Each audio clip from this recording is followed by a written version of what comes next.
আসসালামু আলাইকুম। আমাদের মধ্যে অনেকে আছি যারা চাচ্ছে যে ইংরেজিতে অনর্গল কথা বলতে, though we are not able to speak at a length. So, what is the main reason? Do you know?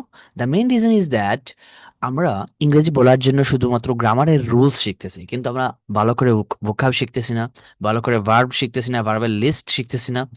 তাছাড়া আমরা আমাদের সেন্টেন্সের প্যাটার্ন না জানার কারণে আমরা ইংরেজিতে কথা বলতে সক্ষম হচ্ছি না।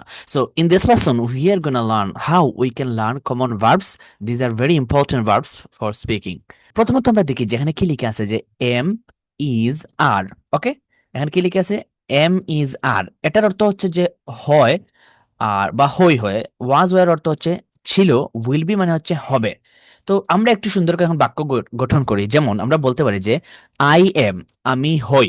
ওকে, আই ওয়াজ, আমি ছিলাম। একটু বুঝে বুঝে বলার চেষ্টা করবেন। আই ওয়াজ, আমি ছিলাম। তারপর আমরা বলতে পারি যে আই উইল বি, আমি হব। এবার আপনি একটু চেঞ্জ করে বলেন, ইউ আর, তুমি হও। ওকে, ইউ ওয়ার, তুমি ছিলে। ইউ উইল বি, তুমি হবে। Very good. এবার আমরা আরেকটু দেখি যে হ্যাভ। হ্যাভ অর্থ হচ্ছে টাকা বা রাখা। মূলত এখানে আমার একটু ভুল হয়েছে, হ্যাভ অর্থ আছেও বোঝায়। তো হ্যাভ অর্থ হচ্ছে আছে। তো আপনি শিখেন আই হ্যাভ, আমার আছে। তারপর শিখেন আই হ্যাড, আমার ছিল। তারপর শিখবেন আই উইল হ্যাভ, আমার থাকবে। তারপরে দেখেন আবার ডু অর্থ হচ্ছে করা। তাহলে আমরা শিখি আই ডু, আমি করি। আই ডিড, আমি করেছিলাম।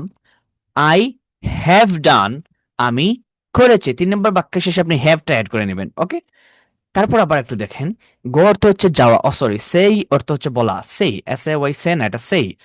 তাহলে দেখেন আই সেই, আমি বলি। তারপর বলবেন আই স্যাড, আমি বলেছিলাম।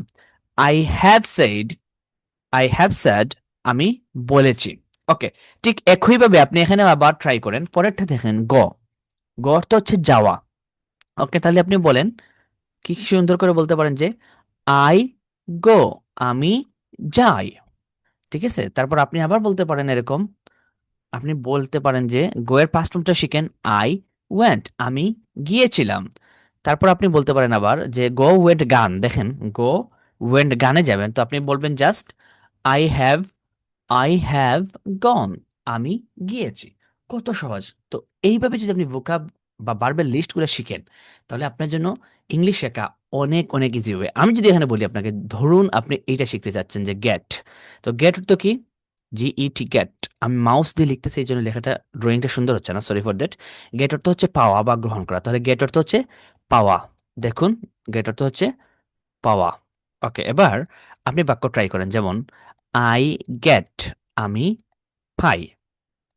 আমি পাই। আই গেট, আমি পাই। আই গট, আমি পেয়েছিলাম। আমি পেয়েছিলাম। তারপর 3 নম্বরটার সাথে হ্যাভটা বসিয়ে দেন। I have gotten, I've, I've, বা অথবা বলতে পারেন আই হ্যাভ গটেন, আমি পেয়েছি। আমি পেয়েছি। দেখুন কত সহজে কিন্তু আমরা শিখতে পারতেছি। তারপর দেখেন মেক করতে হচ্ছে তৈরি করা। আচ্ছা, এবার আমরা যদি কিছু বাক্য তৈরি করি, যেমন ধরেন আই মেক, আই মেক, আমি তৈরি করি। এবার আমি যদি পরেরটা বলি আই মেড, মেক মেড, আমি তৈরি করেছিলাম। আই হ্যাভ মেড, আমি তৈরি করেছি। কত সহজ আমরা শিখতে পারতেছি। তারপর দেখেন নো।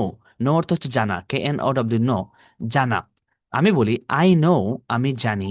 তারপর বলবো আই নিউ, আমি আমি জেনেছিলাম। তারপর আমরা বলতে পারি আই হ্যাভ নোন, আমি জেনেছি।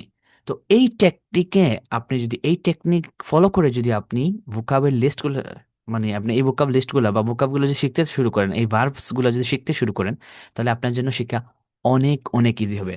প্রত্যেক দিন এরকম কয়েকটা ভোকাবুলারি আপনি কি করতে পারেন, প্র্যাকটিস করতে পারেন। 10টা করে যদি শিখার ট্রাই করেন, তাহলে দেখবেন আপনার জন্য এগুলো শিখা অনেক অনেক সহজ হবে। আর এইগুলা শিখা ব্যতীত আপনি নেভার এভার, মানে এই ভার্বসের লিস্টগুলো জানা ব্যতীত আপনি কিন্তু ইংলিশে অনর্গল কথা বলতে পারবেন না। সো যত টিপস ট্রিক্স যাই ফলো করেন না কেন, কোনো কিছু কাজে আসবে না যতক্ষণ না আপনি ভার্বগুলা, কমন ভার্বগুলা শিখতেছেন।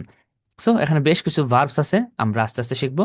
সো আজকের মতো ভিডিওটি এখানে। ভিডিওটি ভালো লাগলে লাইক কমেন্ট শেয়ার করে সাথে থাকুন।